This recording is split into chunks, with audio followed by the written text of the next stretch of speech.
donc dans la sécurisation de cet édifice. Elle pointe du doigt le système de vidéosurveillance, et on en parlait à l'instant avec Guillaume Roquette. C'est absolument époustouflant de se dire que, au fond, le problème, c'est que les caméras n'étaient pas orientées au bon endroit. Bon, il y a quand même beaucoup de questions qui se posent. Comment est-ce qu'on a fait pour laisser de telles œuvres, un tel site, le plus grand musée du monde, sous une si faible surveillance? Moi, j'aime beaucoup votre question, parce qu'elle touche vraiment à des fondamentaux. Je crois qu'en France et en Europe, on n'a pas pris conscience de l'intérêt de notre patrimoine. Nous sommes une civilisation ancienne, très ancienne. Je ne veux pas dire chrétienne, mais effectivement judéo-chrétienne. Très ancienne, avec des souvenirs et avec des références historiques exceptionnelles, avec un patrimoine exceptionnel. On n'en a pas suffisamment conscience. Pas conscience, et malgré le travail qui est très bien fait par Stéphane Bern, formidable depuis un certain nombre de temps, mais il faut remonter à André Malraux pour trouver une telle prise de conscience. Et il ne peut pas tout faire, Stéphane Bern, mais il y a à tous les niveaux de l'État et des collectivités locales, et même, j'allais dire, des affectataires du patrimoine religieux, une négligence, une absence totale de prise en compte de ce patrimoine. C'est général. On prend les choses à la légère. Et bien évidemment, tout doit être tout le temps vérifié. Mais je dirais qu'il y a même plus de conscience individuelle des citoyens pour leur maison, leur appartement et leur voiture. Ce cambriolage, c'est quelque part une marge de plus, un symbole d'une politique qui, depuis des années, a lâché finalement tout ce qui concerne nos œuvres d'art, tout ce qui concerne notre patrimoine, notre culture, alors que pourtant Dieu sait à quel point...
De ce qui s'est passé.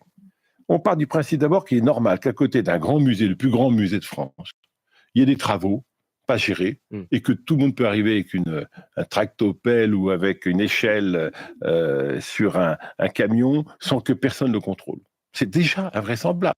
Je ne sais pas si on venait dans votre... Le monde de l'évaluation des biens artistiques, on va en parler. Je précise que vous êtes par ailleurs président également de l'Observatoire du patrimoine religieux. Et donc, ces sujets, ce sont des sujets bien évidemment qui vous tiennent à cœur, les questions autour du patrimoine. Ce braquage du Louvre, c'est le casse du siècle. Oui, je pense qu'on peut le dire. C'est impressionnant, c'est spectaculaire. Et puis maintenant, on est à la réalité augmentée, donc on le voit en réalité augmentée.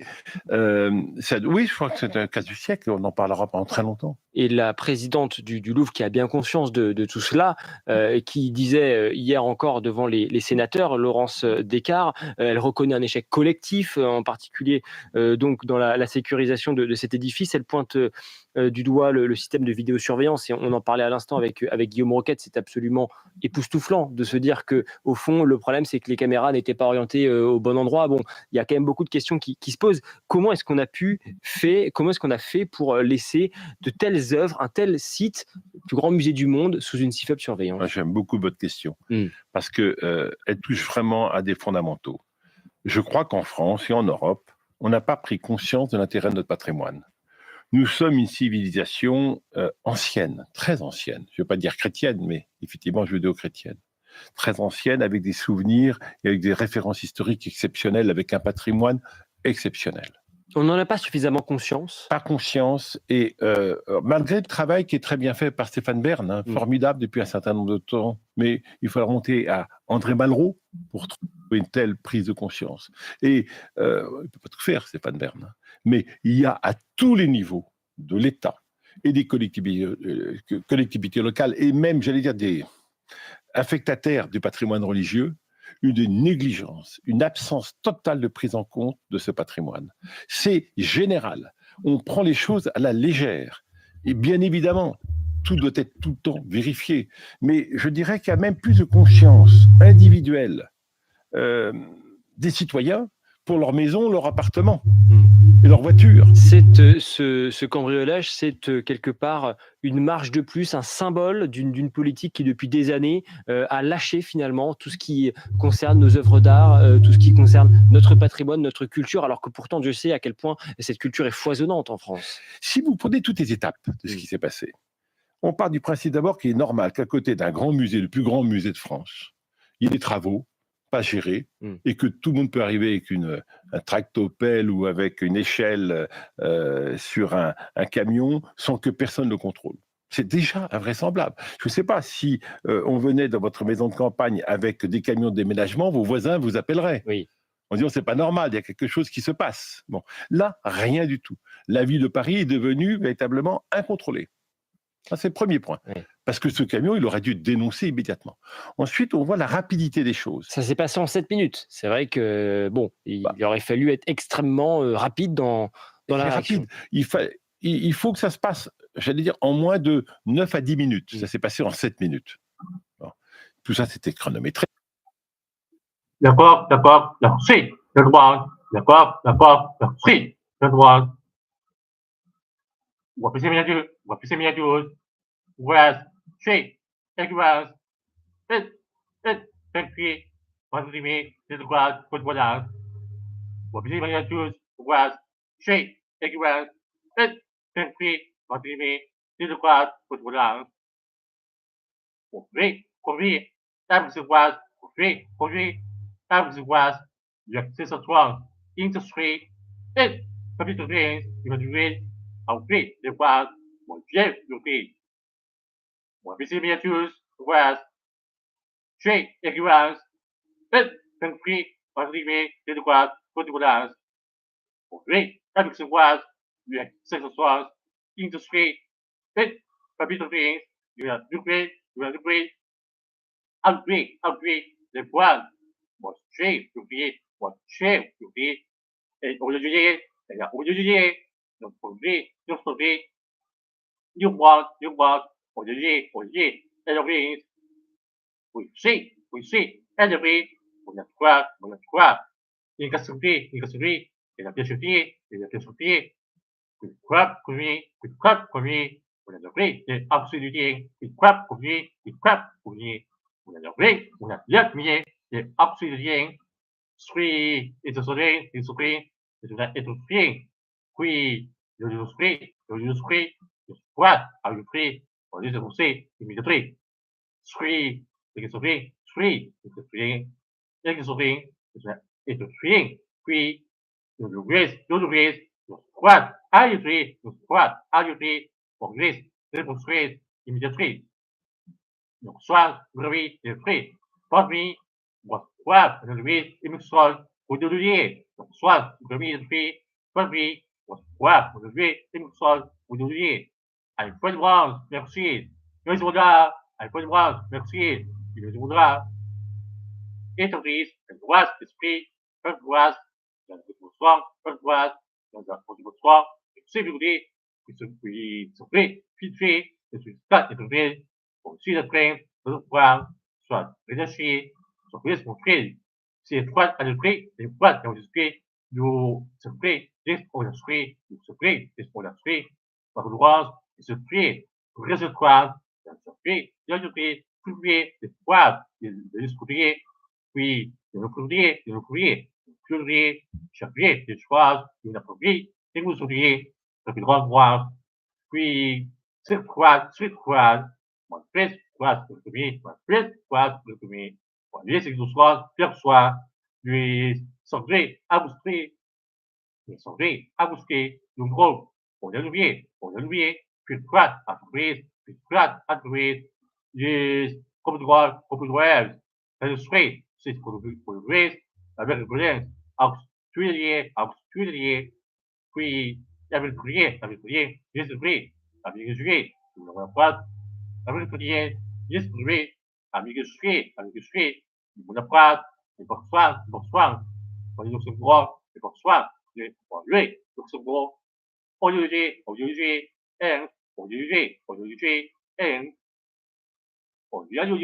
on est un, mais oui, spring, votre fille, mais oui, spring, votre fille. Soyez de grade, esprit de vie, soyez de grade, esprit de grade, concentré, puis, son grade, tu voudrais, puis son grade, tu voudrais, non, droit, sous droit, derrière le grade, moi c'est derrière, moi c'est dans le soin, moi c'est derrière, moi c'est dans le soin, et la poêle, c'est fait, on se côté, les biotros, puis, avec soi, puis pied, je dis, puis, avec soi, puis pied, je dis, et la portée, la symétrie des devis, et la portée, la symétrie des devis, c'est lui croise, c'est lui de croise, sous droite, de devis, croise, on manifeste, puis, moi, sous manifeste, moi, on manifeste, puis, et le vérifier, et de croise, l'esprit soir, gros, et de croise, l'esprit soir, gros, puis ce soir, et donc, on a oublié, soyez, on a oublié, soit, soyez, je voudrais, la personne a oublié, discuter, on est orchestré, de la civilité, de grosse surprise, on a montré, sur les couloirs des esprits, de grosse surprise, on a montré, sur la couloir des esprits, Olivier, à dégrader, débrosser, la vitrée, nuquée. Olivier, à dégrader, débrosser, la vitrée, nuquée. Suite, puis, j'ai surpris, on a éprouvé, coupé, les bandages, les droits chers, coupé, les bandages, les droits chers, c'est privilégié, droit appris, puis chercher, what, compliqué, on peut l'esprit, puis je veux dire,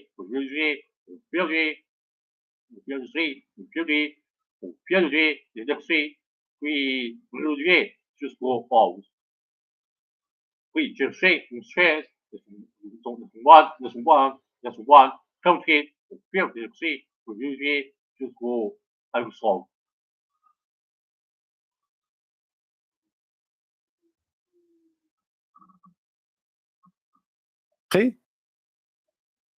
On le sait très bien, mais on peut faire le parcours inverse.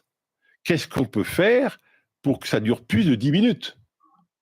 C'est ça, la protection, elle est là. Ouais. Qu'est-ce qu'il faut mettre en œuvre pour que la protection résiste plus de 10 minutes à des cambriolages? Et c'est tout le chantier qui est sur la table désormais, avec donc cette question de la sécurisation. Qu'est-ce que vous pensez de la proposition de Laurence Descartes d'installer un commissariat de police au sein même de l'établissement?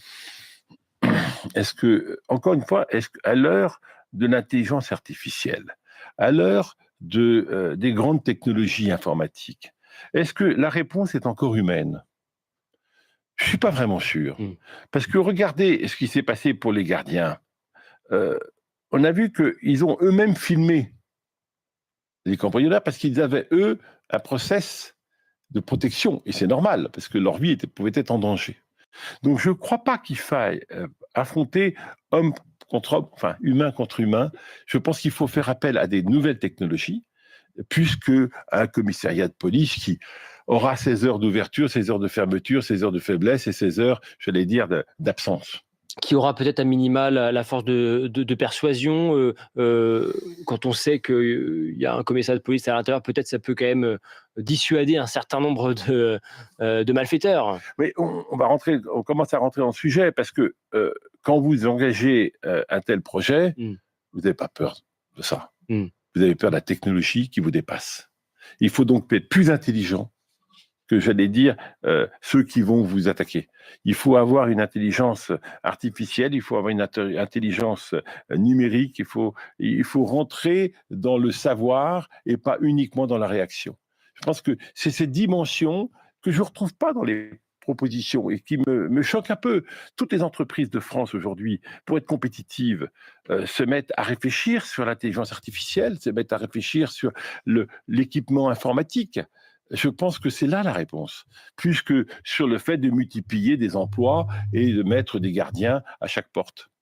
La grande question, donc, sur cette sécurisation, il y a cette idée de ce commissariat qui a été émise par la présidente du Louvre. Vous avez une autre idée. Vous dites, pourquoi pas finalement mettre des copies dans les vitrines? Alors voilà, c'est une idée d'ailleurs que je prends un peu pour moi, parce que j'ai interrogé mes commissaires-priseurs, qui eux sont un peu choqués par l'idée, parce que un commissaire-priseur, c'est un amoureux de l'objet. Ils disent, le visiteur, il vient voir le réel, il vient pas voir le faux. C'est vrai, ils ont raison, il y a un obstacle. Il y a un obstacle intellectuel à présenter des œuvres copies. Mais ma foi, je pense aussi qu'il y a une culture du XXIe siècle qui n'est pas celle de l'époque. À l'époque, au XVIIIe, au XIXe siècle, puisqu'on parle un peu de ces périodes, la copie n'avait pas du tout la même nature qu'aujourd'hui. Je vois le duc d'Orléans, je vois encore un de ses portraits qu'il avait commandé, un beau portrait de lui, il le commandait en 4 ou 5 exemplaires, par le même peintre. C'était normal. Il n'y avait pas cette notion d'original.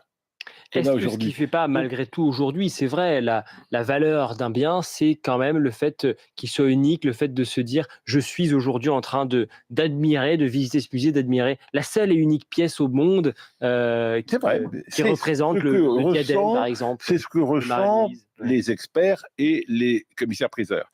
Bon, ça, ce sont les professionnels. Mais est-ce que pour le public, ce n'est pas aussi la notion de création? Est-ce qu'on est capable aujourd'hui d'imaginer une couronne avec tant de bijoux, de pierres précieuses, de dorures? On ne le voit pas tous les jours. Et le fait même de le voir en copie parfaite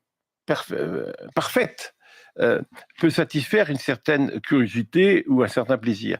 Il faut contrebalancer le problème en disant, si nous n'avons pas les moyens de préserver ces œuvres, ce qui est notre héritage absolu, et notre engagement, je le dis pour le patrimoine religieux, qui est un héritage de la Révolution française. Si aujourd'hui la République française n'est pas capable de conserver son héritage, il faut qu'elle prenne des moyens pour qu'il ne soit pas détruit et qu'il ne soit pas accaparé par d'autres. C'est une attitude de bon père de famille. Il faut que l'État, qui est malheureusement son propre assureur, sorte de cette notion en disant « de toute façon, je pourrais payer ». Oui. Parce que le patrimoine, c'est irremplaçable. Et c'est plus que jamais le cas avec ces objets qui ont une valeur, et on va y revenir d'ailleurs, on va en parler dans un instant, une valeur qui, historiquement en tout cas, irremplaçable. Irremplaçable, inestimable. Juste une dernière question sur la question justement de la sécurisation. Quelles que soient les options qui vont être choisies, les solutions qui vont être mises sur la table, est-ce qu'il n'y a pas un risque de finalement faire de nos musées des formes de forteresses, de bunkériser nos musées, là où justement l'art, la culture doit être quelque chose d'accessible au plus grand nombre? Bien sûr. Ah oui, c'est pour ça que je pense qu'il faut avoir un recours à des solutions techniques invisibles. Les vitres incassables, ça existe. Saint-Gobain en a fait, pour parler d'une entreprise qui a beaucoup travaillé sur cet aspect des choses. Voilà, un exemple parmi d'autres. On le sait que ça existe. C'est pas un investissement énorme. Les alarmes volumétriques, c'est pas énorme. Quand on pense que certaines pièces ne sont pas surveillées, ne sont pas sous alarme, c'est inconcevable. Non, je pense qu'il y a une prise de conscience. Je vais commencer par ça, mais j'en suis convaincu qu'on n'a pas conscience de notre patrimoine. On n'a pas conscience de nos richesses parce qu'on n'a pas conscience de l'héritage qui a été le nôtre. Et en tout cas, on a conscience depuis quelques jours de la valeur de ces objets. La conservatrice du musée du Louvre les a évalués à 88 millions d'euros. C'est l'évaluation du préjudice subi suite à ce vol. Et là, encore une fois, on parle du seul volet économique. Est-ce que ce chiffre vous semble cohérent, sans parler encore de la valeur historique? On l'a dit, on est capable de dire aujourd'hui combien valent ces objets? Permettez-moi de faire une petite pirouette. Si vous le confiez à un commissaire-priseur, il obtiendra un meilleur prix encore. Ouais. Eu égard à la valeur historique, justement. Non, mais c'est une plaisanterie, bien entendu, mais c'est pour vous parler des commissaires-priseurs qui sont en permanence en train de chercher le meilleur prix. Ouais. Oui, 88 millions, mais en fait, c'est une valeur bien supérieure. Mais c'est intéressant justement ce que vous dites, parce que sur quoi on se base pour évaluer un bien comme celui-là? Moi, vous les mettez en vente demain matin, l'abstraction faite du vol, ne pas être complice ni même approuver ce qui s'est fait réaliser. Vous en tirez davantage? Je pense qu'un commissaire-priseur, avec une bonne publicité et une bonne origine de provenance, qui sont ces deux obligations dans le cas des ventes publiques aux enchères en France, pourrait en tirer davantage. Pourquoi, justement? Parce qu'aujourd'hui, vous savez, il y a un phénomène qui devient le plus important. On sort un peu de la soustraction, on ne va surtout pas rentrer là-dedans. Il y a un phénomène le plus important, la plus grande valeur du bien, c'est sa provenance. Si ce bien, on ne sait pas d'où il vient, il perd de la valeur. Alors, ça permet de contrôler aussi, bien sûr, le blanchiment, le trafic des œuvres d'art, tout ça. Conséquence, bien sûr, évidente, mais ça a aussi la contrepartie d'augmenter la valeur du bien que l'on a, dont on peut prouver la provenance. Quand on sait que ce bien était entre les mains de la reine Émilie, je ne parle pas de ses bijoux, pas ceux qui ont été en tout cas volés, mais si demain matin on trouvait sur le marché de la vente au public régulier, un produit régulier de la reine Émilie, je pense qu'il y aurait un certain intérêt. Donc, eu égard à l'histoire, finalement. Eu égard à l'histoire du bien et la possession de ce bien. C'est pour ça que je vous parle de patrimoine. C'est que ce sont des Français qui ont dirigé la France et qui ont représenté la France avec des souvenirs exceptionnels. Et on le voit, les ventes sont de plus en plus attribuées à un homme ou à une histoire. Parce que justement, le commissaire-priseur a deux obligations. Un, l'origine, la provenance, et deux, la publicité. Ce n'est donc pas possible pour ces biens qui ont été, bien sûr, soustraits du Louvre. On est bien d'accord. Justement, Maître Édouard de Lamage, on peut aller encore plus loin et se dire, au fond, est-ce que la valeur de ces objets, elle a augmenté depuis ce vol? Parce que vous parlez de la publicité. De manière intrinsèque, oui. De manière subjective, oui. Je pense que celui qui l'a pris, s'il l'a pris pour sa possession, et qui ne va pas la transformer, et qui ne va pas la détruire, et qui veut l'avoir par orgueil, démesuré et inadmissible, et par délit, en commettant ce délit, en commanditant des personnages, puisqu'il semble que ça soit un peu comme ça que ça se passe, bien qu'on verra la fin de l'enquête, mais je pense qu'il y a une notion d'extrême valeur du dépassement de l'imaginaire. Il y a tellement de représentations. Je suis allé dernièrement à l'hôtel de la Marine, où on a le portrait de la reine avec ses bijoux. Vous imaginez la joie de voir la relation entre le bien et la chose. Enfin, personnage, La personne la personne et la chose. l'a possédé. Ouais, je pense que alors c'est malsain. Ouais. Et cet esprit malsain peut parfaitement tourner dans la tête de certains. Et pour autant, ces malfaiteurs, ils n'empocheront pas 80 millions d'euros. Non. Repostera, mira este pastel increíble que tengo a mi lado y te lo voy a enseñar gratuitamente en mi nuevo evento online. Todo enseñado en una capacitación gratuita. Non. On peut aller encore plus loin et se dire, au fond, est-ce que la valeur de ces objets, elle a augmenté depuis ce vol? Parce que vous parlez de la De publicité. manière autour de ces intrinsèque, objets. oui. De manière subjective, oui. Je pense que celui qui l'a pris, s'il l'a pris pour sa possession et qui ne va pas la transformer et qui ne va pas la détruire et qui veut l'avoir par orgueil, démesuré et inadmissible et par délit, en commettant ce délit, en commanditant des personnages, puisqu'il semble que ça soit un peu comme ça que ça se passe. Bien on verra la fin de l'enquête, mais je pense qu'il y a une notion d'extrême valeur du dépassement de l'imaginaire. Il y a tellement de représentations. Je suis allé dernièrement à l'hôtel de la Marine, où on a le portrait de la reine avec ses bijoux. Vous imaginez la joie de voir la relation entre le bien et la chose.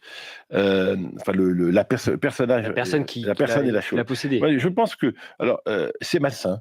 Ouais. Et cet esprit malsain peut parfaitement tourner dans la tête de certains. Et pour autant, ces malfaiteurs, ils n'empocheront pas 80 millions d'euros. Non. Qu'est-ce qu'ils peuvent en faire aujourd'hui de ces bijoux? D'abord, est-ce qu'ils l'ont pris pour eux ou ils l'ont été commandités? Une première question pour répondre à votre interrogation. S'ils l'ont fait pour quelqu'un, ben il faudra s'interroger sur la psychologie de cette personne, de ce groupe qui l'a demandé à acquérir ou à soustraire ses biens.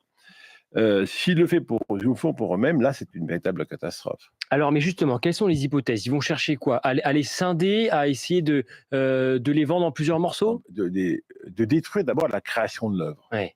Et là, je parle encore comme président du Conseil des maisons de vente. Ce sont des œuvres de création. Donc, on détruit la création pour retirer uniquement sa substance de valeur, pierre ou diamant, pierre précieuse ou diamant. Ça, c'est déjà une destruction qui va très très loin dans la valorisation des choses.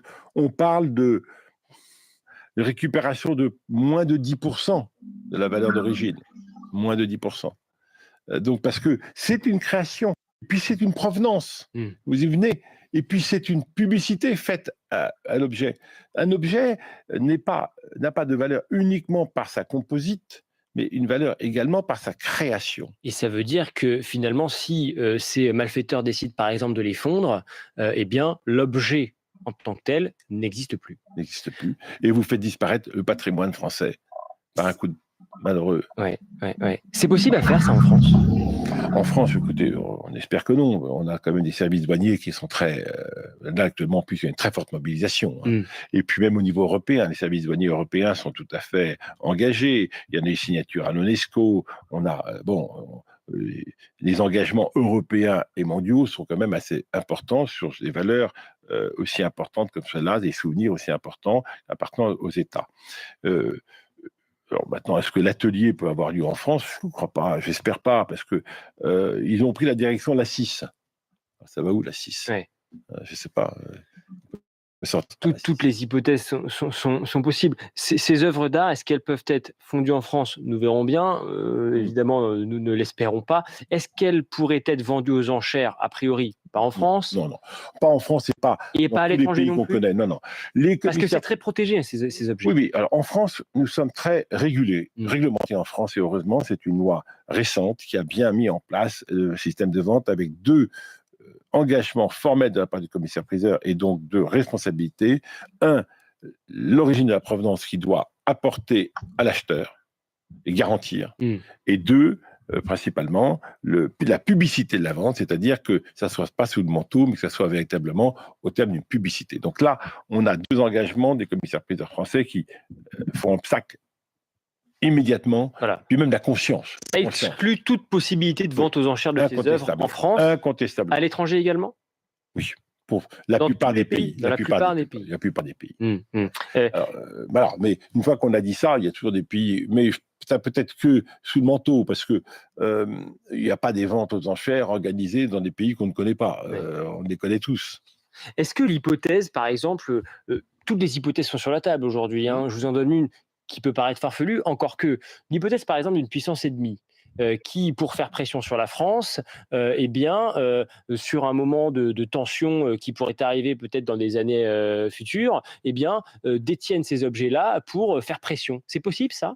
Les objets otages, il faut mieux prendre des personnes physiques, malheureusement. Un objet otage, je ne crois pas. Un objet monnayable, je ne crois pas que la France soit prête, aucun pays n'est prêt à ça. Là, je pense que l'intérêt du patrimoine, ça s'arrête à l'intérêt quand même des personnes.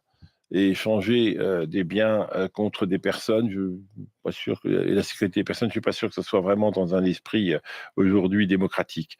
Non, je pense que ça peut parfaitement appartenir à quelqu'un qui en fait son orgueil. Regardez la Joconde, qui a disparu pendant 14 ans. Oui. Et 14 ans, on n'y a pas touché.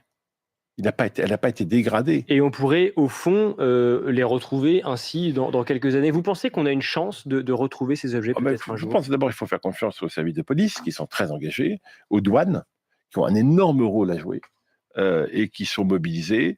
Je pense aussi qu'il faut faire confiance aux experts à travers le monde. Ils ont des contacts avec parfois des personnes qui peuvent donner du renseignement. Et il faut vraiment faire appel à la loyauté, au civisme de chacun pour révéler toute forme d'éventuelle confidence qui amènerait à la solution. Ça, c'est fondamental. Et vous pouvez être certain que les commissaires-priseurs sont tous là-dessus totalement mobilisés. Même si on leur propose et qu'ils ne l'acceptent pas, Merci beaucoup.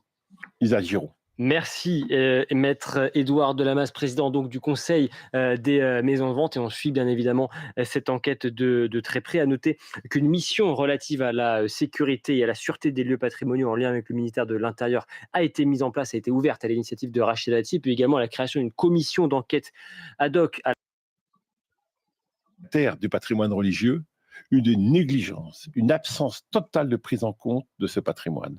C'est général. On prend les choses à la légère. Et bien évidemment, tout doit être tout le temps vérifié.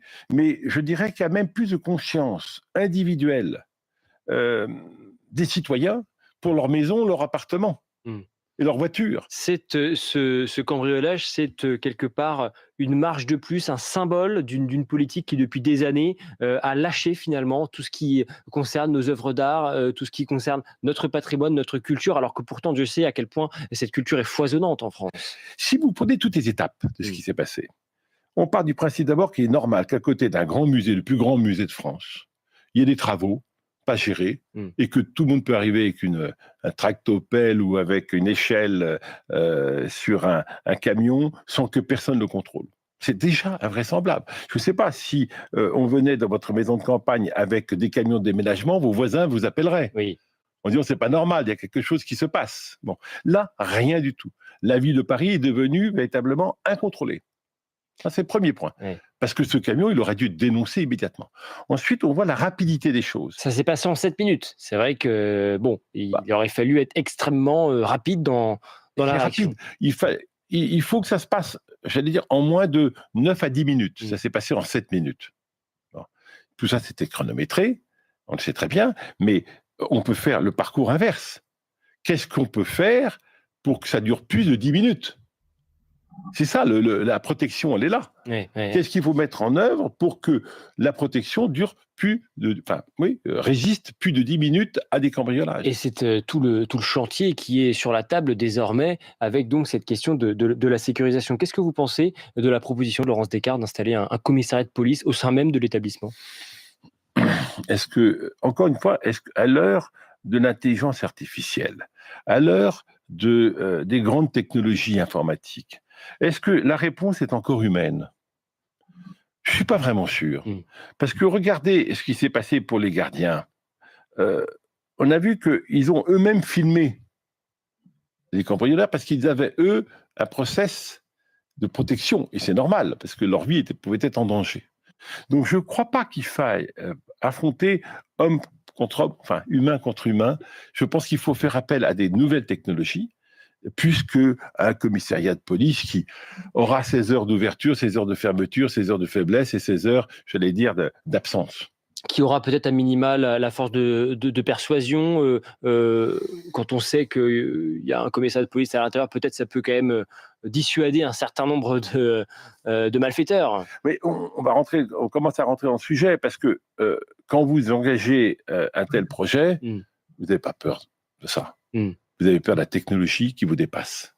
Il faut donc être plus intelligent que, j'allais dire, ceux qui vont vous attaquer. Il faut avoir une intelligence artificielle, il faut avoir une intelligence numérique, il faut rentrer dans le savoir et pas uniquement dans la réaction. Je pense que c'est cette dimension que je ne retrouve pas dans les propositions et qui me choque un peu. Toutes les entreprises de France aujourd'hui, pour être compétitives, se mettent à réfléchir sur l'intelligence artificielle, se mettent à réfléchir sur l'équipement informatique. Je pense que c'est là la réponse, plus que sur le fait de multiplier des emplois et de mettre des gardiens à chaque porte. La grande question maintenant, donc, sur cette sécurisation, il y a cette idée de ce commissariat qui a été émise par la présidente du Louvre. Vous avez une autre idée. Vous dites, pourquoi pas finalement mettre des copies dans les vitrines? Alors voilà, c'est une idée d'ailleurs que je prends un peu pour moi, parce que j'ai interrogé mes commissaires-priseurs, qui eux sont un peu choqués par l'idée, parce que un commissaire-priseur, c'est un amoureux de l'objet. Et ils disent, le visiteur, il vient voir le réel. Il ne vient pas voir le faux. C'est vrai, ils ont raison, il y a un obstacle. Il y a un obstacle intellectuel à présenter des œuvres copies. Mais ma foi, je pense aussi qu'il y a une culture du XXIe siècle qui n'est pas celle de l'époque. À l'époque, au XVIIIe ou au XIXe siècle, puisqu'on parle un peu de ces périodes, la copie n'avait pas du tout la même nature qu'aujourd'hui. Je vois le duc d'Orléans, je vois encore un de ses portraits qu'il avait commandé, un beau portrait de lui, il le commandait en 4 ou 5 exemplaires, par le même peintre. C'était normal. Il n'y avait pas cette notion d'original. Est-ce que ce qui ne fait pas, malgré tout, aujourd'hui, c'est vrai, la valeur d'un bien, c'est quand même le fait qu'il soit unique, le fait de se dire « je suis aujourd'hui en train d'admirer, de visiter ce musée, d'admirer la seule et unique pièce au monde qui représente le diadème, par exemple ». C'est ce que ressentent les experts et les commissaires-priseurs. Bon, ça, ce sont les professionnels. Mais est-ce que pour le public, c'est pas aussi la notion de création? Est-ce qu'on est capable aujourd'hui d'imaginer une couronne avec tant de bijoux, de pierres précieuses, de dorures? On ne le voit pas tous les jours. Et le fait même le voir en copie parfaite peut satisfaire une certaine curiosité ou un certain plaisir. Il faut contrebalancer le problème en disant, si nous n'avons pas les moyens de préserver ces œuvres, ce qui est notre héritage absolu, et notre engagement, je le dis pour le patrimoine religieux, qui est un héritage de la Révolution française. Si aujourd'hui la République française n'est pas capable de conserver son héritage, il faut qu'elle prenne des moyens pour qu'il ne soit pas détruit et qu'il ne soit pas accaparé par d'autres. C'est une attitude de bon père de famille. Il faut que l'État, qui est malheureusement son propre assureur, sorte de cette notion en disant de toute façon, je pourrais payer. Oui. Parce que le patrimoine, c'est irremplaçable. Et c'est plus que jamais le cas avec ces objets qui ont une valeur, et on va y revenir d'ailleurs, on va en parler dans un instant, une valeur qui, historiquement en tout cas, est irremplaçable, inestimable.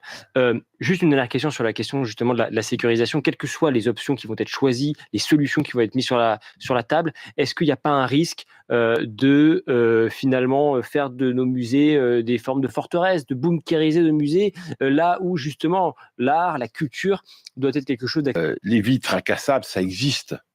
Saint-Gobain en a fait, pour parler d'une entreprise qui a beaucoup travaillé sur cet aspect des choses. Voilà, un exemple parmi d'autres. On le sait que ça existe. C'est pas un investissement énorme. Les alarmes volumétriques, c'est pas énorme quand on pense. D'accord, d'accord. See, gentlemen, congratulations. Yes, screen, yes, grass. Yes, screen, yes, grass. Yes, screen, yes, grass. Where, sweat, grass, the be strange. Equal, you can see. Yes, screen, yes, grass. Yes, screen, yes, grass. And you see, and you see. Yes, screen, yes, grass. Where, equal, little bit, sweat, really strange. Equal, little bit, sweat, really strange.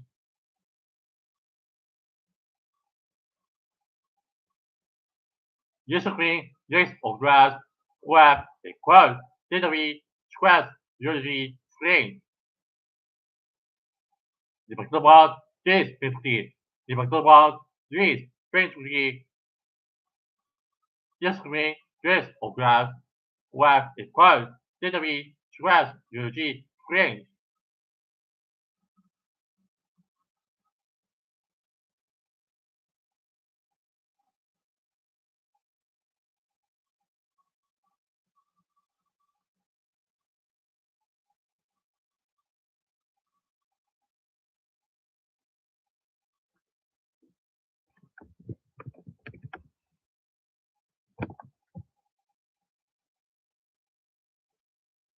Recently, trees of grass were equal literally squares, shrubs, usually plants, equal literally equal literally squares, usually green, what the one trees basically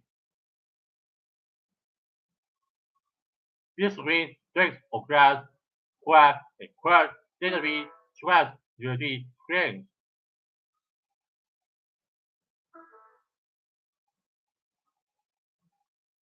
Equal different David, squares, usually green. Extreme depth of that. Extreme depth of that. Face critical, awareness, advance. Face critical, awareness, advance.